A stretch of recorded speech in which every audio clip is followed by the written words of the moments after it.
Aloha and welcome to a new episode of the Ohana Packers Edition podcast, where two dudes from halfway across the world chat about everything green and gold. I'm Mike, and that's Iowa Joe. And today, wow, just wow, Joe.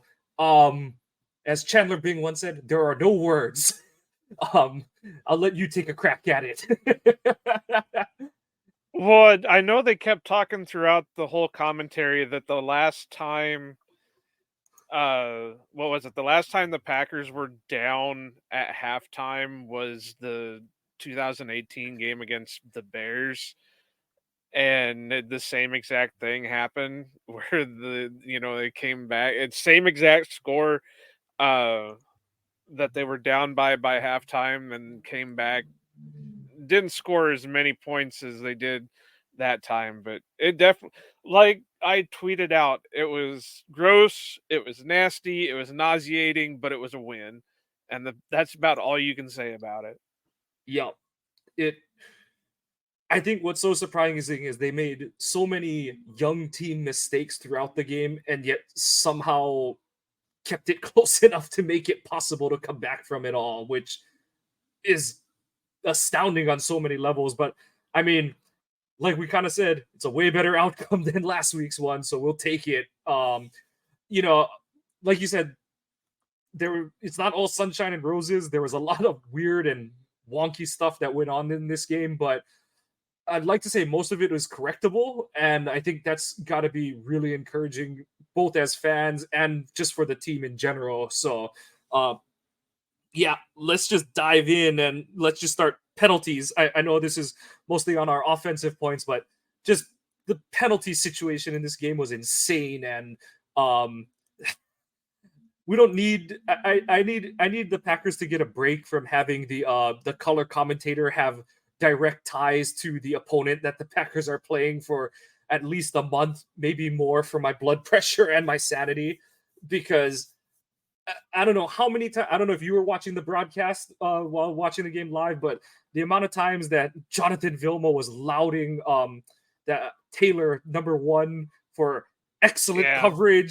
yeah, and stuff, and it's like he's got a hand all over. They had the deep throw to Romeo. Oh, this is great coverage. He doesn't contact with him. He's contacting him the whole time Vilma's talking through the replay. The one where Reed, he probably should have caught the touchdown on that really nice fade throw into the end zone. Oh, yeah, that's just textbook coverage. Hand in his face mask, shoving Reed as he's trying to get up in the air, kind of thing. And so I kind of was sarcastically tweeting it during the game that it's like, are you gonna call it? And then I was like half jokingly saying like, oh, now they're calling things when it doesn't matter in the game. But yeah. And yeah, and it's not just in our game. Which game? I'm trying to think who it was that I saw that. I think it was Kurt tweeted something about a game where there was a blatant pass interference missed call that led to a field goal that led to the team kicking the field goal win. I want to say it was the Lions game, oh, but I could be wrong on that one. I don't remember, but I know he tweeted something about that. I wouldn't be And surprised at all. so it just, like I said, it's not just our game, but the officiating all year has been just kind of crazy in that sense. They want to emphasize some things to the point where they don't call other things, and so far it seems like it's hurting. And granted, the Packers have a young team, and the refs have always been known to call more if you're more of a veteran because you've earned it more than a young player. And it's like, no, you need to call it for both teams equally, because Yeah. there were several times, or it seemed like the Saints offensive line were getting away with some obvious holds, and it didn't sit right with me with that stuff. But I'm glad they finally woke up in the fourth quarter to start making some calls. Otherwise, it would have been a completely different outcome. Yep. Let's get to the usual focus of what I'm assuming is going to be all of our game reviews this season. But Jordan Love, the final stat line is not pretty. His CPOE, completion percentage over expected, is going to take a further nosedive this week. But honestly, I don't know if we have the G rating or whatever, but the balls on that dude to make the plays he did really all game, when whether it was penalties pushing his offense back, his receivers not catching the ball, guys not running the right routes. We'll go into all of those in a little bit, but I mean, I honestly thought when Taylor didn't run a slant on that fourth down from like the 10-yard line or whatever it was, I thought the game was over then, because I just figured they were going to run out of time at that point. But the dude just kept plugging away all game, and it wasn't, like I said, he wasn't perfect. It wasn't a clean game from him by any stretch of the imagination, but it was just good to see him just continue to chip away at this thing and just keep, um, just keep hammering away. And finally, the wall did come down at the end. But just, I think it was a gutsy, gutty game from Love, and it was just a joy to see that kind of play from him today. Like you said, though, he didn't really get a lot of help. It was kind of funny that I tweeted out that, Jaden Reed, what was going on with Jaden Reed, because he was dropping, he couldn't even catch it cold. And then he has that one big catch toward, that extended a drive. And it just, Malik Heath, he had a couple, or he had at least one that hit him right on the hands that he should have, had a hold of. I think the other one was a little bit more contested, but Wicks, Dobbs, some of those I think go hand in hand with some of the missed calls that the refs made, that, maybe there should have been some DPI or something, but he just wasn't having any. I think it would have been a lot different of an outcome for his stats and the game potentially had his receivers, made the catches that needed to be made. The one with Reed, I think you were talking about with the fade, where he basically had a hold of it until the DB kicked it out of his hands. And then, I'm going to go back to this until they make the adjustment.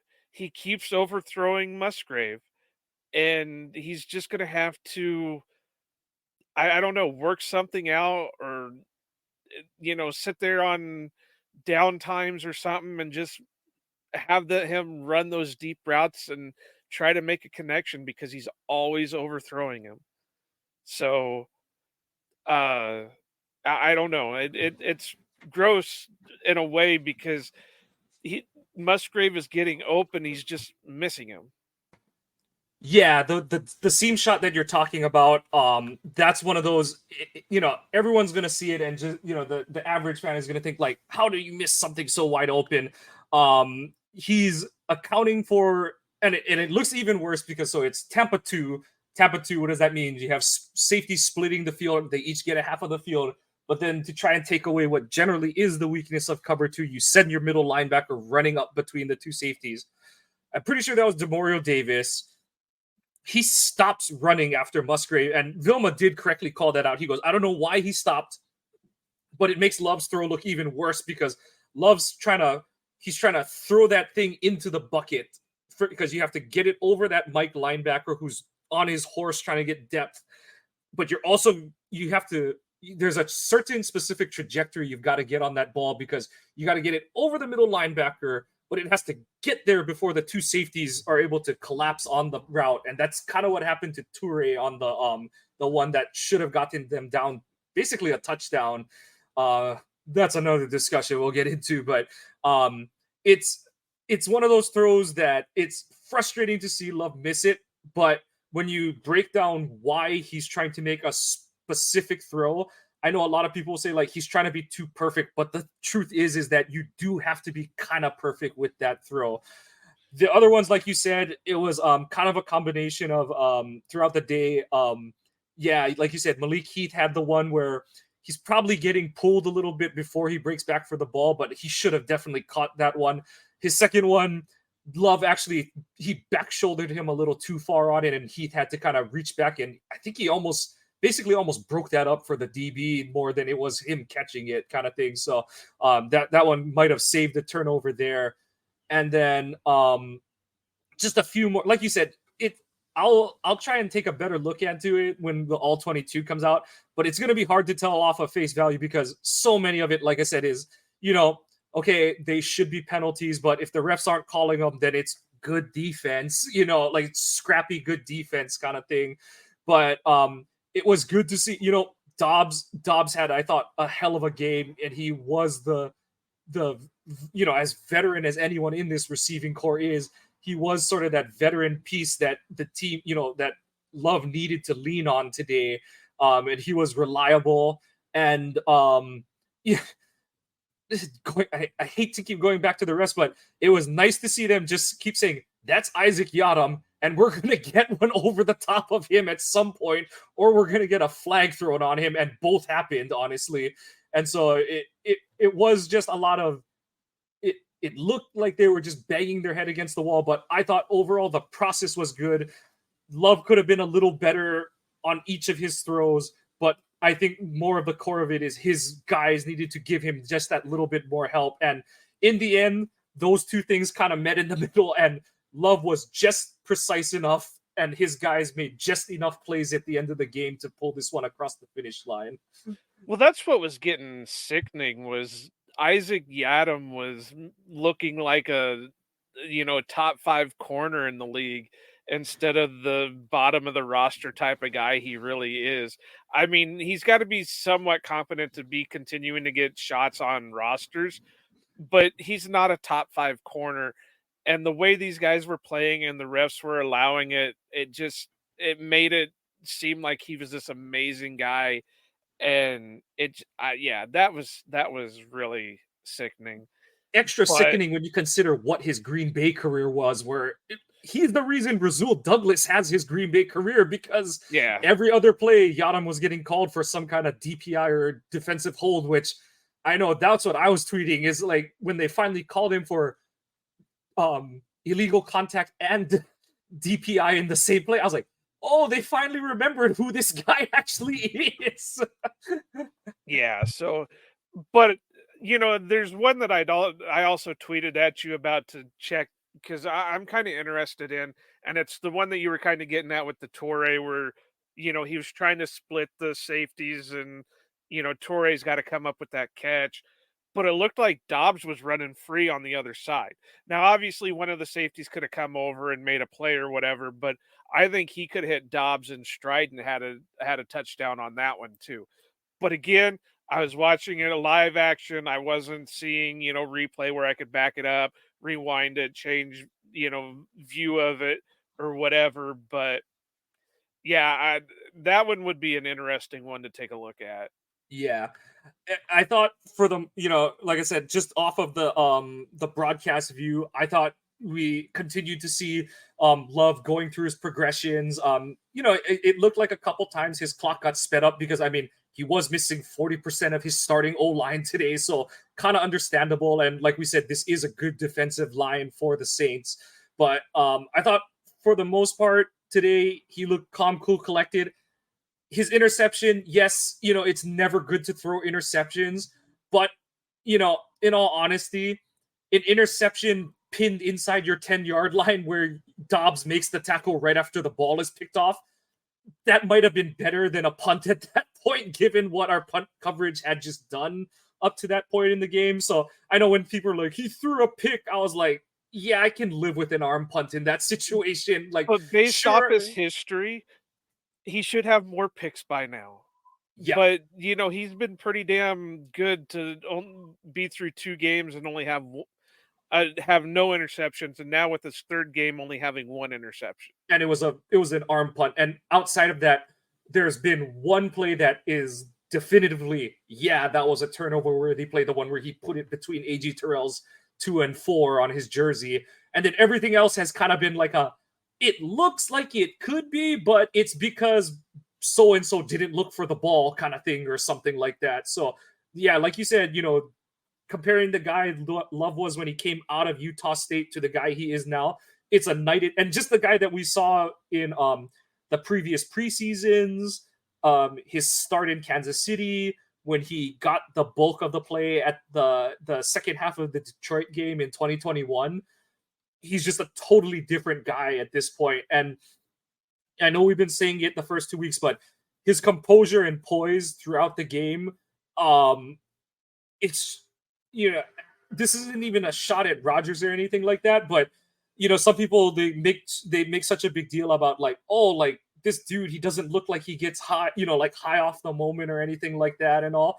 I do. There is something to it where Love is just kind of like he's just proceeding at this level in terms of his visible and emotions in the game kind of thing. And when he threw that touchdown to Dobbs, I feel like that's the most excited we've seen him at any moment in a game so far in his career. And the except for game the wasn't tongue even over action. it. Yeah, but I mean, yeah, like it's just great to see him not only to keep his head in that kind of situation. You're playing down the whole day basically. um Nothing's gone right from you. The first drive, I liked LaFleur's decision to go for it. Some people I saw were like, why would you call that double pass? I was like, because New Orleans knows you're going, it's going to be something short because you just want to convert, quote unquote. But LaFleur said, screw it, we're going to take the big shot. And if it wasn't for one, a crappy toss over from Emmanuel Wilson, and two, Love's whole right foot slipping out from under him, that play worked. And I thought overall LaFleur called, in terms of the passing game, I thought he called a really good game.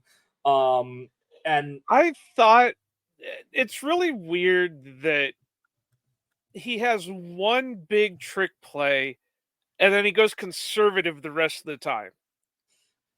And it's like that would have worked had it, like you said, if Wilson would have made a better throw back to Love, or Love wouldn't have stumbled, because even if Love wouldn't have stumbled, he was set to make that throw. the throw wasn't that off from Wicks either. Like, I know it was like a foot tall, but when you figure that he's like doing the splits as he's throwing the ball, it's like it's actually kind of impressive how on that throw actually was, kind of thing. So yeah. Right. So it's just really weird that LaFleur will open up the playbook for that like one major trick play and then goes conservative the rest of the time. It's like, my God, we could be racking up points right now if you would just maybe pull out some more of these once in a while. I know you want to save them for your bigger games so you're not getting them on tape, but what the hell's the difference right now? Like we keep talking about, they're down their left tackle, they're down their left guard. You pointed out earlier that I didn't realize they're down their right tackle for the moment. You know, they're down their top receiver, they're down their top running back. Just open the playbook up and let it go. Yep. Have fun with it. that's really the God's honest truth with it, is just go with the flow kind of thing. And yeah, I don't you're right. It feels like at times LaFleur is like, ooh, that's a little too much excitement. Let's ease off a little bit. Like, whereas, like Mike McDaniel, he gets all the praise in the world because it's like, oh, you like that trick play? Here's four more to go along with Yeah. it, kind of thing. And so I know it is one of those head scratchers where you're kind of like, I'll please, I'll have more, sir. But I know Matt's like, ooh, let's not get too excited, kind of thing and stuff. But Yeah, and uh but yeah, that was amazing to see. Now, I would I, LaFleur, somebody's got to take a look at their decision making. Patrick Taylor has used up all his call ups. AJ Dillon is not the answer. Although I have to give him credit, he's been somewhat effective in the pass game. When and there's I thought he was good running when they called runs that made sense, kind of thing today. yeah, Like, his but stats don't do him justice because he lost like 4 yards on that play where Josiah DeGuara blocked nobody and stuff. well, and It's they like, keep yeah, I don't understand it, but they keep giving him pitches. Don't yeah. pitch it to him. Just give it to him and let him go. But even then, he's still not doing 100% of what he should be doing. But like I said, Patrick Taylor's out of call ups. Emmanuel Wilson, we're not sure yet. He had the showing in the preseason, but he really hasn't had. I mean, he had one really solid run today, which was pretty good. Aaron Jones is hurt, but they figure he was practicing, so they were kind of saving him for Thursday night. Makes sense, no problem. But there's nothing else. And they're not going to be able to rely on Dylan. I mean, he's kind of reminding me in a way of Brandon Jackson, where Brandon Jackson couldn't rush up the middle to save his life, but you put him in the passing game, and he was the ultimate weapon. And you're kind of seeing that now with Dylan, where if Dylan maybe he'll get you a few yards in the run game, but if you throw it to him, he's going to get you 100 more yards. And I keep saying this, but they keep friggin' throwing him out there. Patrick Taylor is just a guy. Yeah. And we saw that today. Yeah, he was doing decent with some stuff, but in the The end, guy you call up to be assignment sure doesn't know he's supposed to run a slant. Like, well, and it's not even that he was supposed to run the slant. He was just supposed to be a couple more yards up the field. yeah, whichever one it is, he did it wrong. Like that throw, everyone was like, what is that throw? And I was like, one of two things happened. Like you said, the route either wasn't deep enough or he was supposed to run a slant. Either route, the ball is in his chest kind of thing. And you can tell Love was throwing it for a certain route. And because our QB coach would always tell our QBs, like, he's a running back. You got to put it right between his two numbers. Don't throw it too hard. Don't make him bend over. Like, you got to put it right there. He's not Aaron Jones. He's not going to make the play on it. Now, I give him credit. He was helping a little bit with the comeback, on some, whatever you want to call him, when he was out flat and when he was the last check down. Yeah. But he's a guy. I mean, obviously he's a better guy than one of us because we're not out there playing the position. But it's been 4 years. There's not much there. And now you can't call him up again unless you give him an active roster spot. So what are you going to do with him? I tried to ask Wes Hodkowitz, but he didn't seem to want to respond, which I can understand. He was, he's a busy guy. I love you, Wes, but are they waiting for the Lou Nichols settlement to come up? Are they, and they're not even really bringing running backs in for the most part for tryouts. I know they maybe brought one in last week, but that was about it. So what are their plans here? Obviously they're hoping Jones comes back and he's practicing. That's a good sign. But what happens if he tweaks it again? Right, and that's the big thing is that hamstrings are fickle. Like, he could be fine the rest of the season. He could take a wrong step walking down the tunnel and that thing flares up on him. So, yeah, I think, okay, so the Lou Nichols angle, you and I kind of talked about it. The team doesn't release what the injury settlement is for. Right. But the rule is that they couldn't sign him back yet anyway because it's 3 weeks plus however long the settlement is. So I believe the minimum is it has to be a week kind of thing, but they don't make that. So the soonest they could bring Lou Nichols back is after they play Detroit. So that's kind of out the window for this week. Yeah, I don't know what the plan is going into next week. I don't know if they're banking everything on, which I don't think is a good plan. I feel like that's kind of the same thing that ended Eddie Lacy's career, is that banking on guys who are injured to stay healthy. But like you said, there's got to be something in the woodworks. The only mistake they can make on the Patrick Taylor side, to my point of view at this point in time, is sign him to the active roster. He just does, like you said, he just doesn't bring enough to warrant giving up someone else's roster spot to. Well, that's especially the thing. When you consider who else are you going to cut? Right, especially when you consider Wilson?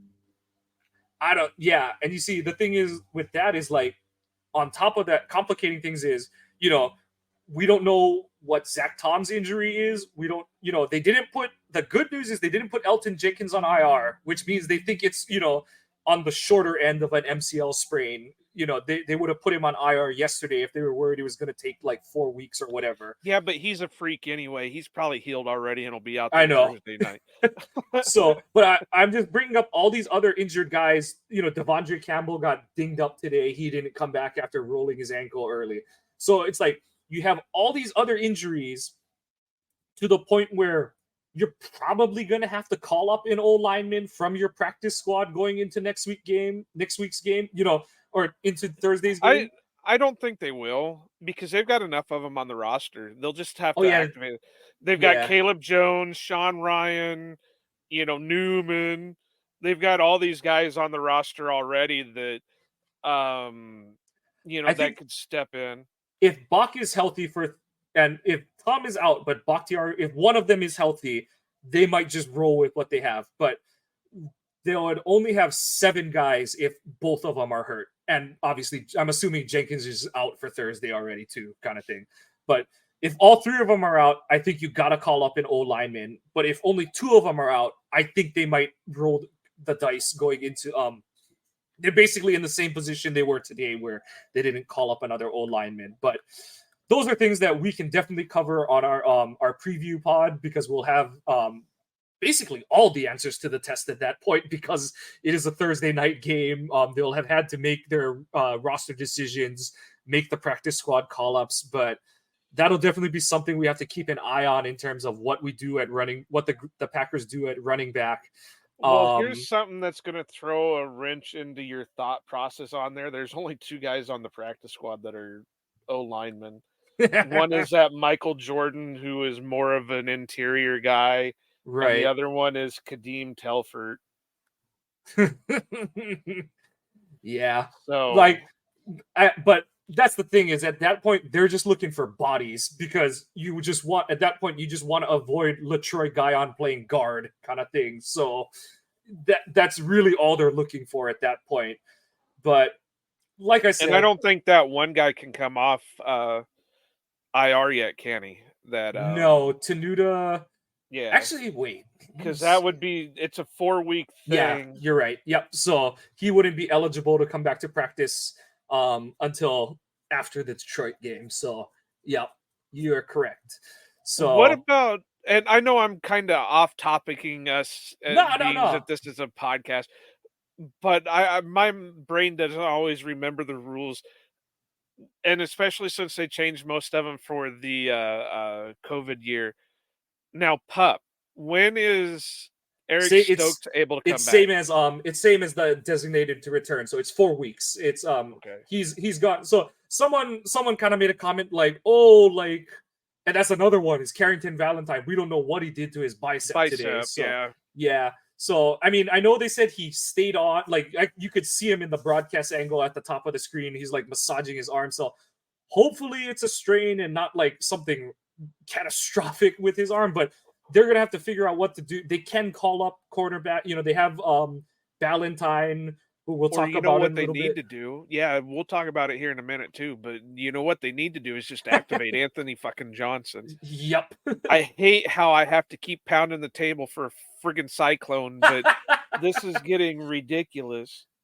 Yeah, but yeah, there's going to be some interesting roster hurdles that they have to jump this week. But like I said, by the time we do our preview pod for Thursday, we'll have basically all the answers to the test, because it'll be, we'll be recording Friday night. So they'll have gone through practice. They'll have had to call up, I believe they'll have had to make their practice squad call-ups at that point.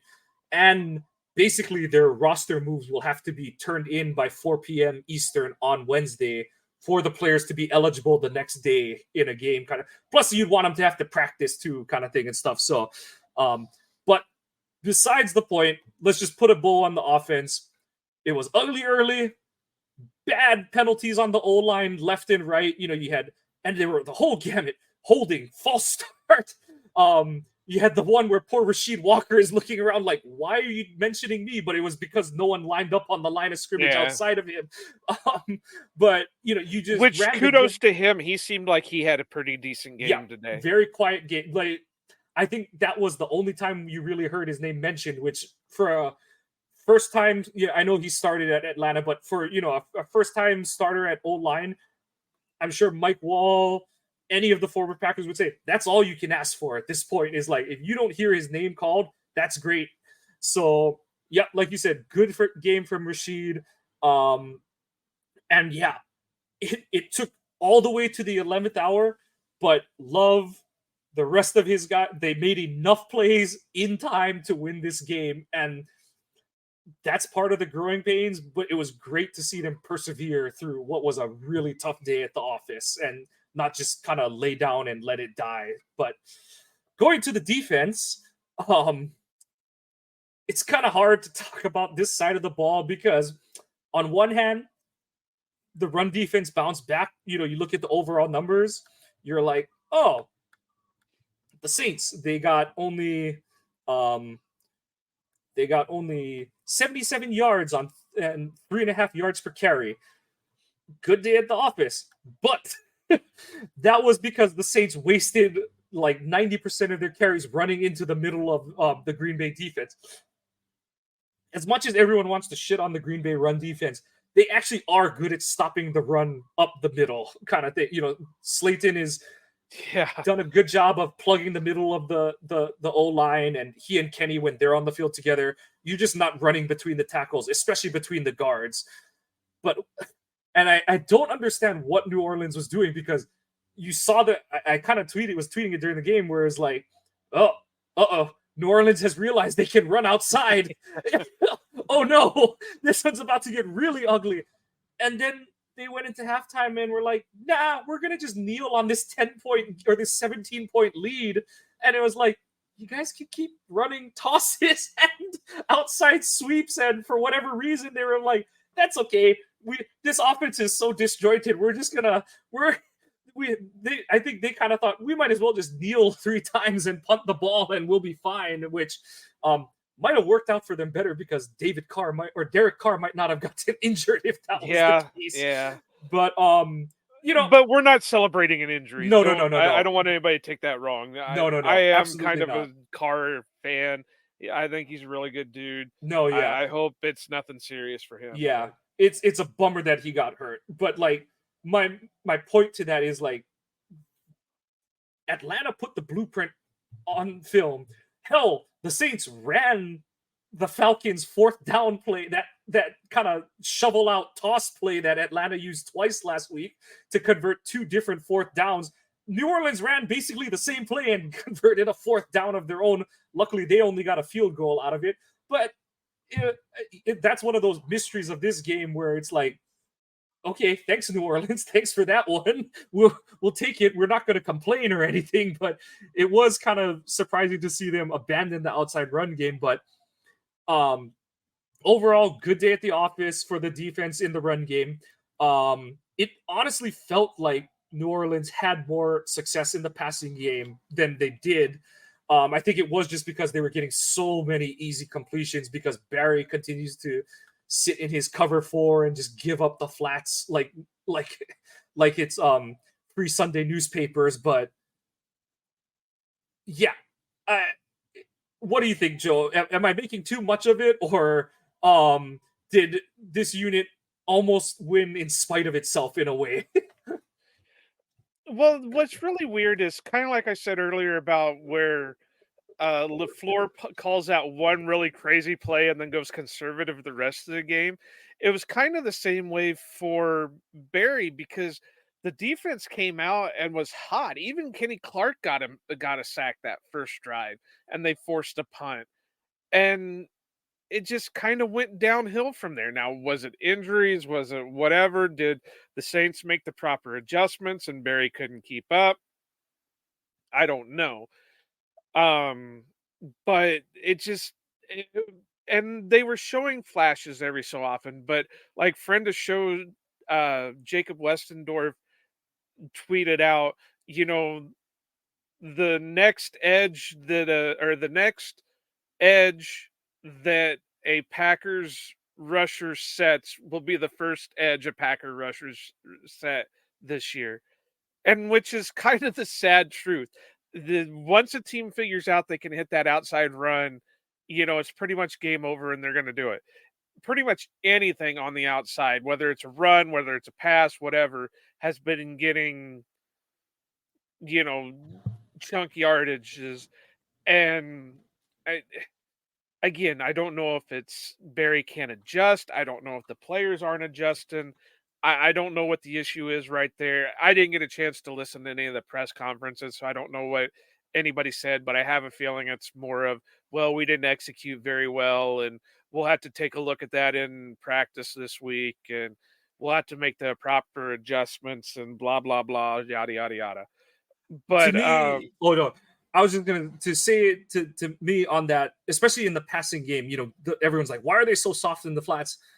Barry's a cover four guy, and he's like, what's he do when feels a tickle in the back of his throat? He's gonna call cover four, like, but the thing, and I tweeted this during the game. I said, if he calls cover two like 5 times a game, the Packers are gonna they're gonna have the opportunity to get like 4 pick sixes in a game because the opposing quarterback is gonna be like, oh, it's cover four again. And he's gonna throw it into the flat. And there's gonna be a flat defender that's like, oh, hi there. I yeah. bet you didn't Well, when we see saw me. that against Atlanta, where Jair basically almost had a Yep. pick six and like a lot of other people were pointing out, Barry loves keeping his guys 10 yards off the friggin' receiver. Well, that really hurt us this game because the Saints receivers don't respond well to press coverage. Yep. And when you can throw them off their game, they're not going to do anything on you. And And if especially they, Carr too. Carr is a rhythm thrower, so he looked really good early because it's like hit the back of his drop, get the ball out, and no one's by his receiver, so everything's an easy completion. So yeah, and then to compound that, and a bunch of different people tweeted this, but it's like the refs are letting the Saints DBs get away with anything they want. Barry's like, I'm just gonna keep playing soft coverage, and it's like, ah, yeah. And that's the thing and I keep saying this too. If for some reason we could get Joe Barry to take like a demotion and just stick with coaching the linebackers and bring somebody in to be the actual defensive coordinator, we'd have the top defense in the league. There'd be no doubt about it because Barry can coach linebackers. He just can't run a defense. It's like somebody gave him it kind of reminds me of the water boy. And I know this is like a really off the wall reference, but it's like when uh the evil coach Jerry Reed steals Coach Klein's friggin' playbook, and that's all he runs is from the playbook. Well, the minute you start screwing up the plays from that playbook, he's done. And it's like the same thing with Joe Barry. Somebody gave him a playbook and he's just running the plays from the playbook. And then when somebody disrupts that, he's done. no, And it, that's an excellent description of what it feels like with Barry.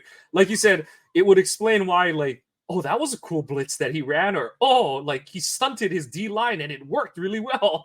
And then, once he gives up one kind of fluky play or big play, it's like, oh, gotta go back to cover four, just straight across cover four. No, yeah. no disguise, no nothing. And, and it sucks because the defense is what's supposed to be carrying the team right now. They're the most veteran group of the team. They should be the ones making the play. They should be setting the tone, but they're not. And the offense is having to try to adjust to it. Yeah, it's a shame, but yeah, just like you said, the what we're alluding to there is these are all guys with talent. Everyone makes the comment there's however many first round picks on this defense, and you do see it from guys, especially the guy that we're about to talk about in a little bit, who is definitely back from injury. But I mean, you see it on a play you'll see Savage flash on a play here. You'll see Quay Quay is probably the best, most steady player on defense at this point through the season. Kenny is always going to be disruptive, but I feel like because Barry is so willing to just sit in his cover four, he just has his guys waiting for something to happen, and you bring out all the worst parts of guys like Savage or Razul trying to break down in space, or even Nixon or Ford, where it's like a lot of these guys are, they're more aggressive. Even Jair, to an extent, these guys should be aggressors on defense, but kind of chaining them, you're chaining them to the bed kind of thing. And it's like, oh yeah, just, you're all athletic. So when something happens, just get there and make a tackle kind of thing. And it's like, Well, I just remembered, speaking of Nixon, we got Nixon on offense. How cool is that? So I take it back. LaFleur had 2 special plays, and then he went conservative the rest of the game. But it was a successful play. I was really surprised with the way Nixon was able to get out there and do what he did. And it wasn't like a major play, but it was he still picked up a first down. Yeah. But And just so just go out of bounds though, Keyshawn. Like, you're still an important player on defense and kick return. We love the fire. We love the dog that he showed, but we don't need you running into a linebacker and a safety with a head of steam. Just sashay out of bounds and get your yards and get safe kind of thing. yeah, but I completely agree. It just um I really don't know what else you can do to fix the defense. I mean, it It's frustrating. And what makes it really frustrating, we talk about the coverage is loose. You're giving up easy throws to the flat. What compounds on top of that and makes it tenfold more frustrating is this pass rush is as legit as we saw it being in the preseason.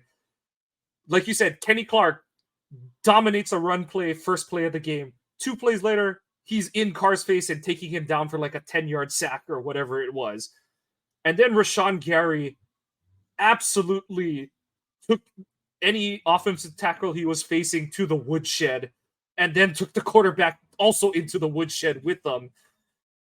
It was great to see this kind of a game back from Rashawn.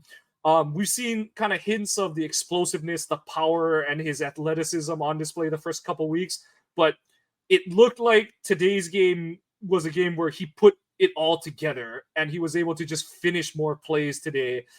And his first two sacks, those were both against Ramchek, who's a top 5, top 3 right tackle in the league. And he went through him like he wasn't there on those 2 sacks. Like, Yeah. It was impressive. And we saw other, they weren't, Kenny has a sack, Rashawn has the 3-burger today, but they weren't the only guys in the backfield. You had Preston Smith got hog-tied on a play. I think Inagbare should have drawn another holding call. And it's like, we're getting pressure, but the problem is that it's like when you have your Instant Pot, but you don't put the little nubbit in that holds the pressure in, and you have these guys who can rush the passer when you do get into 3rd and long, or any down, 2nd and long.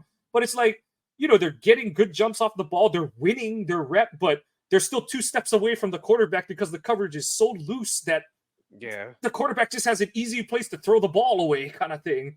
Even Carl Brooks was out there getting pressure, and that's great to see. And he had the batted pass and all that, so they can get the pressure. It just, like you said, they're not finishing, and it's because they can't finish. And it's frustrating. But like I said, I don't know where you can fix it right now. There's no real one fix. I mean, obviously things would have been a little bit different had Jair played, or been a little bit of difference if Valentine could have played the whole game instead of, going out with an injury. So, yeah, I don't know. There's not much more I can say about it, just because it's pure frustration, but you can see the good things out of it. Yeah. It's like I said, it's the fact that you can see the pieces of this defense where things should be going together, but for whatever reason, Barry doesn't want to put them together. You mentioned Valentine going out. I do have to shout out Corey Valentine, who I was like, he's an auto cut for me this preseason. He hung in there. Did he get beat a couple times by Olave? Yes, he did, but Olave's a top 15 pick receiver. Corey Valentine's an undrafted free agent, and he hung on for dear life, not pun intended, not literal, but he fought and he scraped and he battled and he denied Olave some opportunities, up to that final drive. And even on the final drive, he had a couple defensive plays, made a important tackle late and stuff. And kudos to Valentine for, being ready. You never know necessarily what's going to get you your opportunity in the NFL. And Valentine was ready and he did enough. Like I said, this isn't coaching film kind of game. This is one of those, it's not even like, it's like when you driving to Vegas and you're like, you pass the last gas station and you're like, I think I've got enough. And you're like, we're gonna have to turn the AC off, roll the windows down, and we might be coasting on any flat or downhill, but we're gonna make it. And they literally rolled into Vegas. The front tire made it across the line into Vegas, but they made it to Vegas, and that was the story of the game today. In all Pretty honesty. much. And point of order, Valentine was a 6th round pick for the Giants. He wasn't Street an free undrafted. agent, not undrafted free agent. But yeah, like we said, there's only one real correction, and I don't know if LaFleur is gonna make it. Not in season, at least. Not in season. I could Yeah. see something at the end of the season, but not in season. Yeah. So And they'll make it seem mutual, where they'll say his contract wasn't renewed or something like that. yeah. So we're just gonna put a pin in that there, because no sense in us belly aching. The only one we will bring up, just because, like you said, it needs to be brought up every week. Anthony Johnson Jr., especially if Valentine is in any way hurt and wouldn't be able to play on Thursday. Plus, it doesn't matter with Jair, because he's going to be on the injury report, whether he plays Thursday or not. Johnson Jr. has to be activated this week. Like, Ford made a couple of nice plays today, like that pass breakup on the one where Carr broke the pocket and Ford tracked the ball. And I know some people were like, he should have picked it. I was like, he kind of got interfered with. So, hey, I'll take him just defending the pass, because he hasn't done that well the first 2 weeks either. So I'll take him breaking that ball up. Like that's totally fair outcome for me. So, but they've just got to get more guys with coverage ability on the field, and whether it's having another safety, because if you have another safety who can cover, then your corners can, you can live with a limited Jair, or, Zool can be more aggressive kind of thing. And I think you've seen that with Rasul a couple times, even on like the touchdown to Jimmy Graham. You saw Rasul is kind of like, I can't let him get outside because I'm not trusting my safeties to back. We're in tight on the goal line kind of thing. Whereas I feel like if they had a little bit more faith in the safeties, Rasul might play that a little tighter and stuff. So it's things on the margin, but there are things that'll add up quick if you don't, start to address what you can, kind of thing. Well, and on top of that, Anthony Johnson Jr. has experience at both corner and safety. Yeah, he would have to take some extra snaps in practice at corner, but he's got the experience at both, and he's got the ability at both. So if you're starting to get nickeled and dimed by injuries, it makes sense to have all hands on board. Yeah. And that was another thing I tried to ask Wes Hawkowitz, just to see if, is he just not showing up in practice? Is there something going on? But it makes no sense, being that he was your only drafted safety, and you're giving guys like Ennis Gaines and, Rudy Ford and Dalvin Levitt playing time over him. Totally agree. We'll just keep banging the drum for it, because we don't have an insight into, like you said, we don't know what the final decision-making process is on that. We can only kind of extrapolate what we think is happening, what we maybe see is happening, and this will kind of dovetail into going into special teams, but it's like, okay, you loaded up the safety positions with all these, you got 1.5 guys who can really play safety. Savage, I know that's not the thing that a lot of Packer fans want to hear, but on some level, he's proven he can play safety and have success at it. And then I say a half because between Johnson having no experience in the NFL and Ford playing half a season at safety last year, that's it kind of thing, because we don't want Dalvin Levitt playing safety. Probably don't want Jonathan Owens playing safety. they're all on the roster because Bisaccia needs special teamers. And then the special teams possibly could have gotten the team killed today. And let's roll into special teams. Start with the bad. That punt return was little league bad. Like, I get, and I like I said in the notes, sure, part of it is because Whelan finally had a duck. He finally hit a Yeah, I was shank. gonna say it wasn't a great punt to begin with. But at the same time, you look at the replay, and I think Demovsky posted, Dusty Evely likes to use the dots to show like how a passing play went and stuff like that. Demovsky, I think it was, he posted that for the punt return, and you look at it, and it's like there's no lane discipline. There's 9 dots that are on top of each other in the middle of the field. And what that tells me is that maybe one of those guys who was on the left side looked up, because that's the thing is if you don't have someone blocking you in your face, you're supposed to look up and look for the ball. And then on top of that, okay, if you don't look up at the ball, you're all looking downfield, and the return guy is going to your right. You're not you're not punting inside the red zone or the 10-yard line. You're punting to like the 30 maybe. Yeah. When you see that guy go to the right, the ball's going to the right. Like, you can't just keep running straight. I don't care if it was called punt middle or punt left even. If the return man, the only return man back there runs to the right, you got to follow him to the right. And I was like watching the replay, I was like, good Lord. Like, what were you all doing out there? Yeah, I mean, but with the way the first half was going for the Packers, period, it didn't surprise me it happened. But I can imagine some guys are going to be doing some extra laps at practice. Bisaccia probably almost had a heart attack just from seeing that happen. But there's not much I can say with it. I mean, I agree with what you're saying. It just, like I said, with the way the first half was happening, everything was. I'm It was, surprised. of course, that would happen too. I know Yeah. exactly what you're saying. Yeah. It's And that I kind of mean, day. it could have been a lot worse. That's all I can say. It could have been a lot worse. Yeah, it's hard. So that was the bad.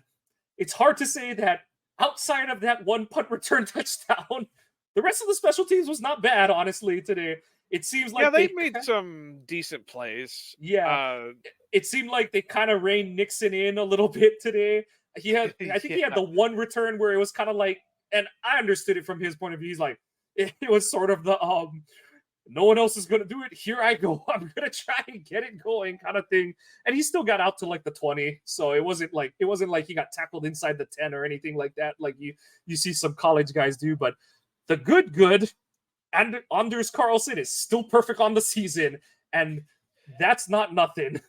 That was starting to worry me a little bit because, like I said, the way the first half was going, anything could happen. But then it got to worrying me when the Packers started coming back because it's like, oh God, you're going to put so much pressure on him to make this game-winning kick, and he's going to game tying. Yeah. And he's going to shank it. It's just going to happen. So I was so happy that they went for 2 and got the 2.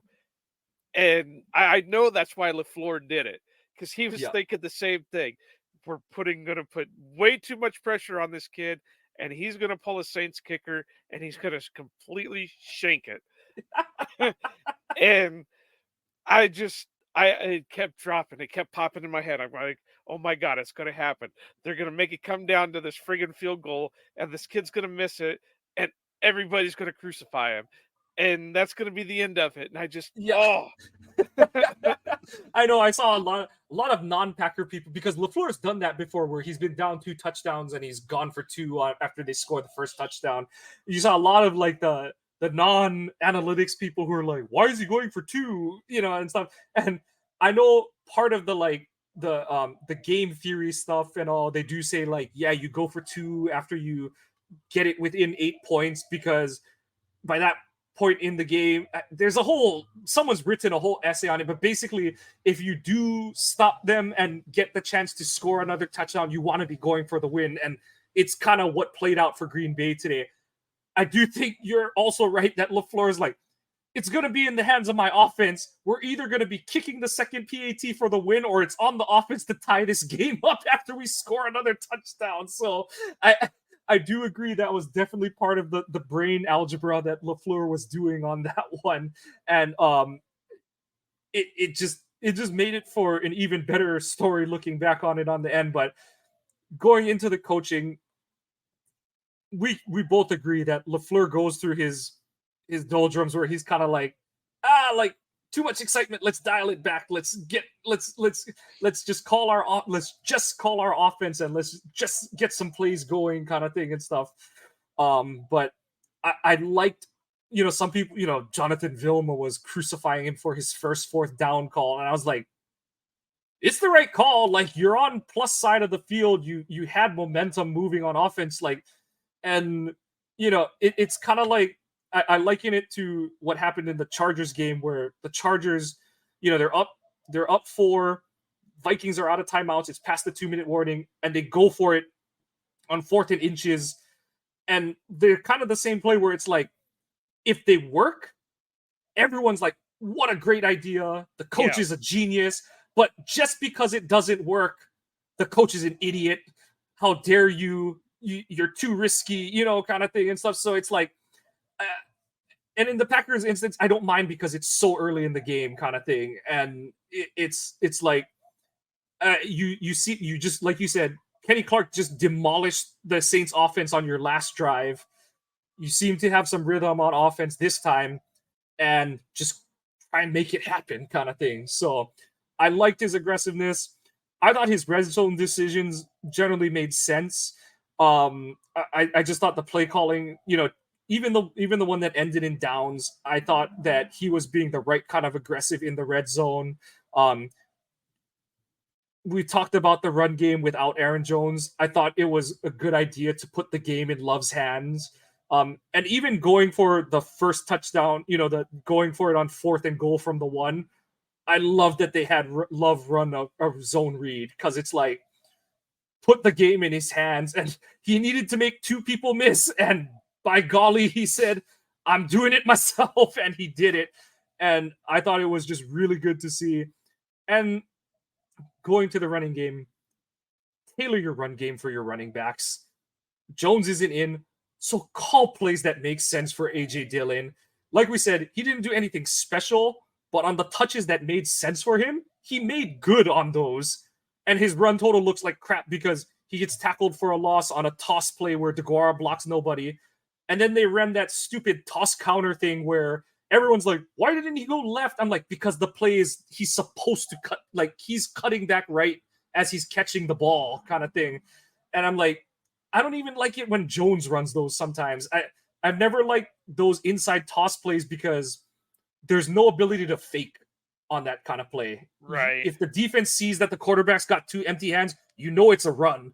And I know that Rodgers, and we've seen Love kind of do it too, where they kind of like throw their one hand out without the ball. And, it's like the defense always, but I'm like, when it's a toss play and you toss it with 2 hands, it's like, they know you don't have the ball. So I've just never cared for those. Defensive Yeah, but it could be coaching. like the Yeah. old Favre one where he'd give the handoff and then just fake throw every time. Going totally off topic, how cool is it that Love's first home win is so close to what Favre's first home win was? I know it wasn't his start, but it's a comeback. You're down like the whole game. You come back and you win the game by 1. It's not exactly the same because Green Bay basically bled the clock out on their drive, but it was kind of neat that, because I always said that Love was going to look more like Favre in terms of style of play, that it kind of came down to the end and they walk out with 1-point wins in there. I know Favre didn't start the game, but he played almost the whole game that against the Bengals that day. I thought it poetically was kind of neat that it came out that way. This game had a lot of mix of Favre and Rodgers to it because you Yeah. still had the Rodgers theatrics of coming back late and beating the team after being down by 17 at half. So I don't know. I'm really hoping the kid can really, turn into something. He's looking good so far. let's stack successes and continue on from there. And yeah, just hope that things start meshing together a little bit more. Yeah. Defensive coaching, Barry is going to be Barry. Um, I know the Saints were only 21st in DVOA going into the game, but 10 points allowed is 10 points allowed. Saw the pass rush show up, but like we said, it's so frustrating. But at the same time, I try not to get too frustrated because we know Barry is who he is, but get up and press someone every once in a while on the outside. But, you know, I thought overall it was a good day in the office for the run defense. And like I said, Bisaccia, like you said, Bisaccia is probably having them run suicides right now. But just, hey, if Anders is going to stay perfect or close to perfect on the year, I guess I'll live with it because his kick, and he doesn't even have really like shaky kicks. His kicks have all looked pretty dead center on the season. So it's not even like with Mason, we would kind of have that one where you're like, he might be he might miss the Mason next one always kind of. puts some kind of weird knuckle on his kicks that Yeah. it would like go Yeah. like yeah, so he was But always scary with his. yeah, so it's nice to see Anders. Everything has looked really nice down, pretty center mass on his kick, field goals and PATs. So um honestly, it's one of those where, like I said, they encourage obviously won the game, huge, stayed atop the NFC North. But the good thing is that, like I said, I want to say 90 to 95% of the things that were negatives in this game are coachable. There's a few that are like personnel rooted and stuff, but I feel like most of it is physical or mental adjustments that can actually be made now, and not like, oh, Gutekunst has to address that in the upcoming draft or free agency kind of deals. So I do think that is encouraging for this team moving forward this season. Definitely. I mean, we've pretty much beat the dead horse with this one. It's the same stuff every week, but do look like they're getting better on some things, so that's a plus. So you just I keep saying it, you got to stack successes with it and build upon what you're doing right and work out the stuff that you're doing wrong. So and it's a short week, so it's going to be interesting to see what happens Thursday. Yeah. All right, let's get in. You know what? Since it's a win, let's start with our LVP and we'll end with our MVP. Joe, least valuable player for the day. Who you got? I'm It's a going to tough one cheat this it. week, actually. Yeah. Yeah, I'm going to cheat a little bit with mine though, and I'm going to say the wide receiver core. Just because up until that last quarter, they outside of Dobbs, they were really letting Love down. And we said it. Love was making some pretty great throws. They just weren't catching them. And a lot of them were catchable. Yeah. And this game would have been completely different had they made the catches that they needed to make. Yeah. I will go with I'm just gonna go with that punt return unit. Like you said, I'm gonna bend it. Least valuable person. Like I said, that's one. Bisaccia, a lot of people say it's burn the film tape, but Bisaccia is burning it into their retinas. that Yeah. that punt coverage was so bad on that play. I'm gonna go with that one. MVP, who you got? I feel like there's like two people we're picking Well, from it's got here. to be obvious. Jordan Love, without the way he was playing and the drives that he was putting together, there's no way that they would even came close to coming back. Now, I know who you're probably thinking of the second one for the other one, and that's a great one too, but I think even if he still put up the stuff that he was doing, had Jordan Love not put in the stuff that he was doing, there'd been no comeback. Absolutely. And like just to build on it too, like even if Green Bay hadn't come back, I know this is easier to say because we did win the game and it would sound so glass half like struggling to fill the glass to half full if we had lost the game, but even when nothing was going right, it was good to see Love drag them down the field on the drive that ended on downs inside the red zone. Even if he doesn't get in on the touchdown that he does score, like I said, he got them down there. And the main thing is, like, he wasn't throwing bad throws into the end zone. He wasn't just chucking and ducking into the end zone or anything like that. You're absolutely right. The stat line, it's okay. It's not great that he's at 50% pass wise, but we agree that that's not on him. At least 10 of those throws are not his fault that they're incomplete. So it was just like you said, like we've said all offseason and the first couple weeks, this is all about building blocks. What are we seeing improve? Yes, the deep ball is the unicorn that we're trying to catch still at this point. But I think along the way we've seen the decision making has kept progressing a lot, or not progressing necessarily, but he's kept doing it, I should say. He's still going through his progression, still making the right reads 90% of the time. And just the receivers are young. You're still seeing throws, the Patrick Taylor play, some of the throws to even to Dobbs, I think, had one where they kind of one of the other fourth downs or third downs where he's expecting Dobbs to kind of bend the route off a certain way, and Dobbs is a little off from what he's thinking and stuff. So you saw even some of those, but it was just good to see him fight through it today. And you're absolutely right. My MVP for the day, just to be different, just because I don't think we should both be picking Love, but you're right. His game, I don't want to say it doesn't matter if Love doesn't complete the comeback, but it's just kind of like a footnote. It's not the same. Whereas now Rashawn Gary's game is a paramount part of the comeback, where he kept setting the Saints offense behind the chains, and it was big. But on a bigger picture scale, for Rashawn to be back this early, at the beginning of the season after he tore his ACL in mid-October of last season, and for him to have a 3-sack game that wasn't just like he just was running uncovered to the quarterback. Like I said, he did work on all 3 of his sacks.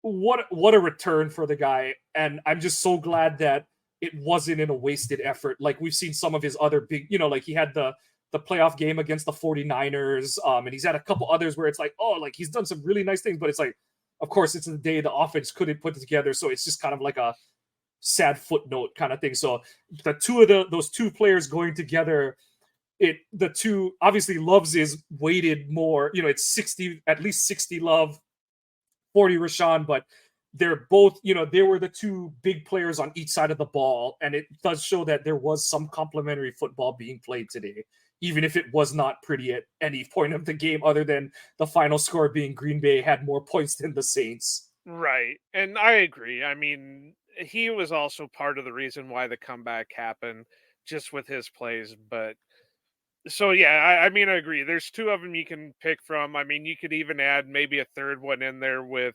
Romeo, just because Romeo was the only receiver that seemed to be wanting to catch the ball.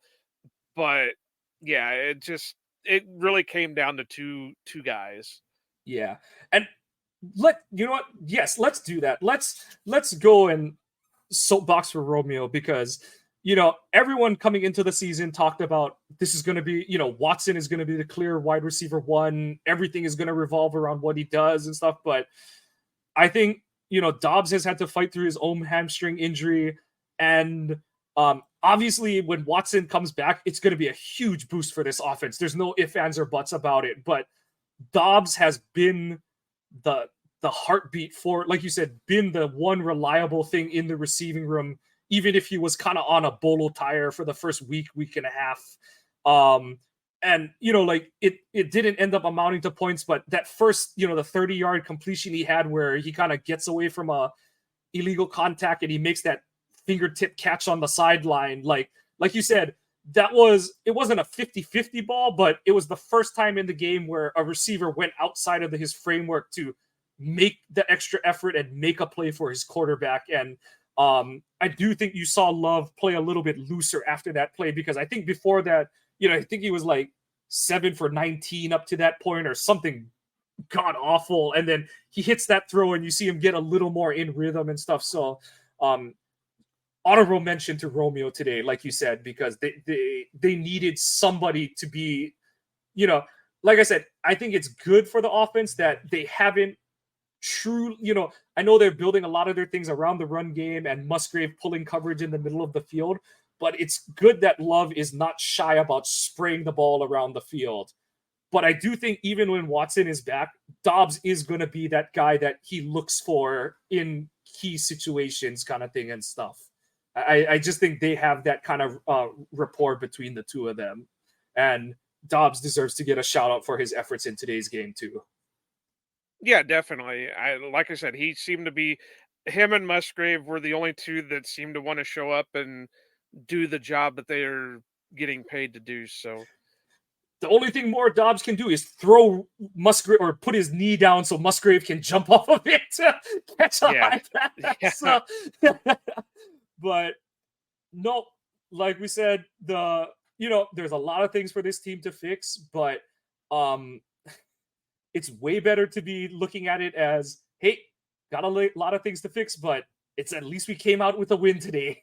And it's way better than what we were saying last week, where not necessarily that the season was over or anything like that, but it's better to be on this end of it where you play like crap for 3 quarters and you yank it out at the end than to be up 12 going into the 4th quarter and you just let go of the rope at the end of the game. So big win. Any last thoughts for you this week, Joe?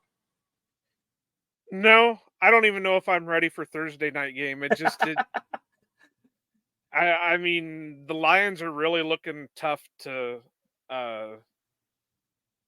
play, and that's weird saying how often it they got beat up on for years and years, and now they seem to be like a legit team right now. So no, I mean, again, I'll repeat what I said earlier. It was gross, it was nasty, it was nauseating, but it was a win, and that's about all you can say about this game. It'll be it's Love's first comeback, and it will hopefully not be his last comeback. Completely agree. Yeah, just not much else you can say about this one. They made it happen. The chips were down, and these guys, the guys in green and gold, made it happen today. And that's one of the biggest measures of growth for a young team that any fan should be looking for. But that's going to do it for us on this week 3 game review podcast edition of the Packers Edition podcast. Thank you for joining us. You can find us on Twitter at Kawano Mike and Joe at Iowa _Joe 86. Find the show at Ohana_Packers. New episodes are dropping Tuesday for the game reviews. We're going to be dropping our game previews Thursday. Please make sure you subscribe. Give us a like if you're enjoying what you're hearing. Also, please give us some reviews. There we go. You're still NFC North leading Green Bay Packers are heading into week 4. Go Pack Go and Aloha.